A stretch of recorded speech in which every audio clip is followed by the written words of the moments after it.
Women often think that if he isn't talking, something's wrong. But many men are not hiding. What they're literally doing is they're processing. Men feel rejection, and men can feel failure and being seen as being weak. But when he feels safe, what he'll do is he'll open up and he'll talk and be vulnerable before you, if you will. The issue is a lack of wiring. It's understanding. It's not love. It's understanding. Today we're going to be talking about why women can't understand men.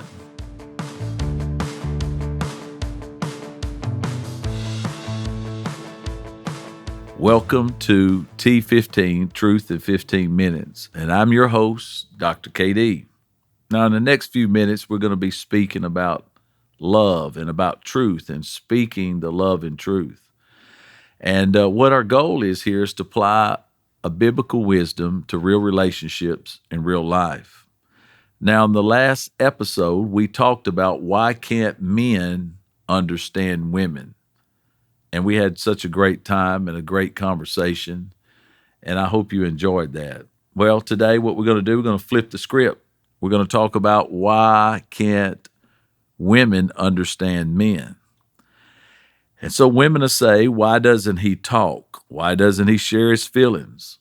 And why does he shut down? Now, ladies, this is very important that we understand this, because men will say, I am talking. And men will say, I've already told you. And they'll say, I don't know what else you want me to say. Have you ever heard those words? Sure you have. And so I think that we have to listen with our heart, not just with our ears. And we got to hear and not just listen. And so the issue, I think, is not a lack of love. I know you love your husband. The issue is a lack of wiring. It's understanding. It's not love. It's understanding. You know, in Genesis chapter 2, verse 18, it says it's not good that a man should be alone. So you know what God did? He created a woman because man had a need. And I want you to think about this. He didn't make them identical. He made them different. And God created difference on purpose. And I think we need to really appreciate the difference of each other. And he didn't create them different for frustration purposes, not to frustrate each other, but to complete each other. So watch this. He made us different that he might make us one. And we're not to compete with each other. We're to complete each other. And I think as we understand how women think and how men think, then it helps us. And so why women struggle to understand men? I think, first of all, you have to understand that men process internally and women process verbally. A man often thinks quietly, and he's trying to solve what question is being asked or what problem is being presented to him privately. And he carries pressure differently than a woman does. He carries it very silently. Women often think that if he isn't talking, something's wrong. But many men are not hiding. What they're literally doing is they're processing. So I think that's very important that we understand that we're not trying to hide. We're just trying to figure some stuff out. And we're trying to make understanding out of what we're facing. Number two, men connect through doing. I think that's why women miss men as well. Women connect through talking. Men bond by working. And have you noticed they always want you to kind of come along or do something with them? Or men bond by fixing things, and men bond by providing and sharing activity. It's like we'll hunt together. Men will hunt together because they can talk, and they'll fish together because they can talk, and they'll golf together because they can talk to each other. And we do it through activity. Women connect through talking as well, but women bond by sharing and discussing and feelings more than men. Yes, men will talk, and yes, men will bond such as many times women do, but women are just bonding naturally by sharing, discussing, and feeling. You know what Ecclesiastes shows? It shows seasons of labor and seasons of silence. He said there's a time to talk and there's a time to be quiet. And so I don't want you to think when a man is silent that he is rejecting you. Sometimes he's thinking about the responsibilities that he has. Number 3, men are misunderstood by women because men feel pressure to perform. In Genesis, you know what he did? He placed Adam in the garden. Now, why did he do that? To work, to guard, to provide. And a lot of times, a man's identity often feels tied to his success and his provision and his strength. So when he feels he's failing, what he does, he'll withdraw. You ever notice that? He'll just get along to himself. He'll go outside. He'll take a ride. He'll say, oh, I'm going hunting or I'm going fishing or I'm going to go outside and mow. He begins to withdraw when those things occur. Not because he doesn't care, but because he feels that he's not enough. I think it's very important that you make your husband and your husband to feel loved and valued and that he is enough, because he attaches his identity many times to his job and really what you think about him as a wife. So I'm going to give you some practical steps for women to understand men. Number 1, respect his effort even when it's imperfect. This is big. A man has got to have respect. As a matter of fact, I'll just share this with you. Never criticize your husband in public before another man or another woman. Respect is so huge to a man.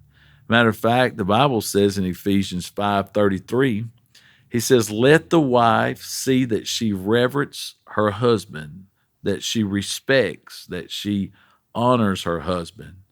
And you know what respect will do? Respect fuels men emotionally. But I'll tell you what, this is important. Criticism drains them. You know, it just does. A respected man talks more.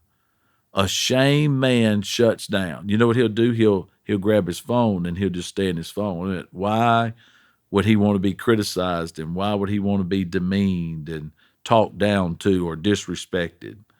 So that's very huge that you understand how important this is. Step 2 shows how he loves. And that's important. Men often say, I love you through fixing things or working hard or protecting or staying faithful. That's how he shows love. He shows love by fixing things. I'm going to go outside and fix something, or I'm going to work hard, and I'm protecting you. Aren't I staying faithful? You'll hear words like that. And it's not always through words, though. Understanding grows when you recognize his language. So when he's doing these things, you remember we talked about how men want to fix things and women just want to talk. Well, when he's doing these things and you brag on them and you talk good to him, it makes him feel accomplished is the word, I guess we could say. Makes him feel valued, makes him feel loved. Step number 3, you create an emotional safety for him too. Men feel rejection, and men can feel failure and being seen as being weak. If you notice, they always want to man up, we call it, and they don't like to be wrong. They don't like to be shamed. But when he feels safe, what he'll do is he'll open up and he'll talk and he'll be vulnerable before you, if you will. Proverbs says this, that a soft answer turneth away wrath. I want you to think about that. A soft answer. And so when a man feels demeaned or disrespected, he locks up. He doesn't communicate. You know what softness does? It invites vulnerability. Now I'll talk to you. Why? Because you're respectful. You're not trying to humiliate me. And that's important. Step 4, you got to pray for him. I think one of the things you can do to understand men is just pray for him and don't pressure him. A prayed man grows, but a pressured man retreats. A lot of men don't like to be pressured. They don't like to be forced or manipulated into doing something because they want to be known as the leader. They want to be known as the man. They want you to have confidence in them. But when you don't have confidence and you begin to pressure, they begin to retreat. So interrogation closes a man's heart, but you know what appreciation does? It opens their heart. So I want you to ask yourself this question. Do you feel like you interrogate more or appreciate more? And so I can tell you a man that's appreciated will do a lot more than a man interrogated. He just will. And so number 5 is huge. Now, number 5, I really want to talk to you about because I think it's extremely important. I believe that if you can keep a man's stomach full and a healthy sex life, I'll say it like this: a full stomach and a healthy sex life makes a strong home life. And men are very, very simple. If you can keep those two things. Now, most people don't talk about that. They see Hollywood or they watch these videos and it's totally blown out of proportion or it's exaggerated one way or another.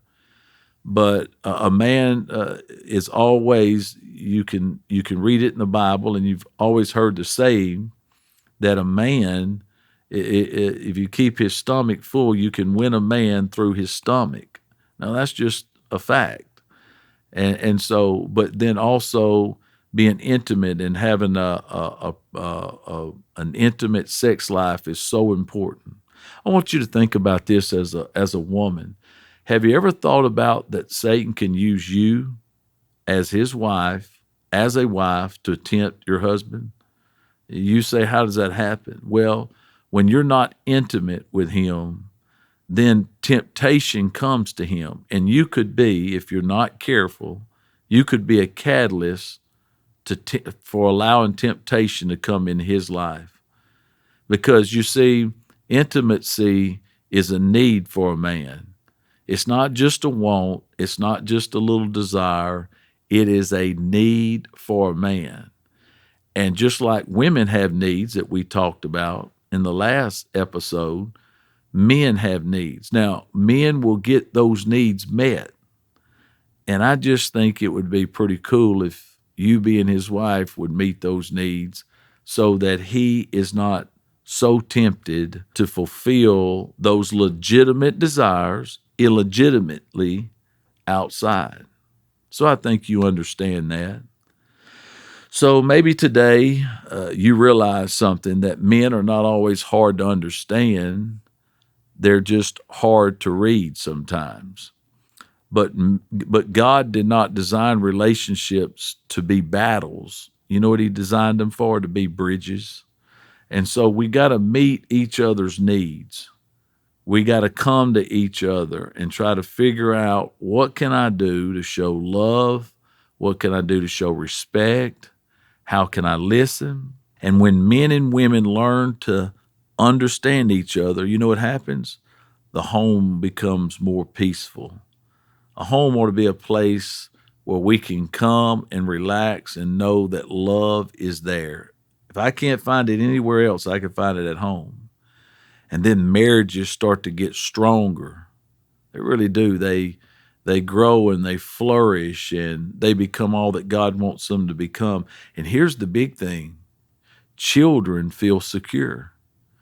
When dad and mom are not getting along and husband or wife are not being intimate and talking and sharing and being jovial and laughing and having a good time, that's passed on to the kids. And the kids learned how to treat a woman and how to treat a man by what they see. It's called learned behavior. And so I know you know this. Now, understanding is not automatic. Listen, it is an act of love. And this has been T15, Truth in 15 Minutes. Now remember, truth without love can be harsh. I mean, it can be brutal. And love without truth can be hollow. It can be full of hypocrisy, if you will. But when we speak the truth in love, you know what happens? Lives begin to change. Now, this is Dr. KD helping you speak the truth in love, and I'll see you next time.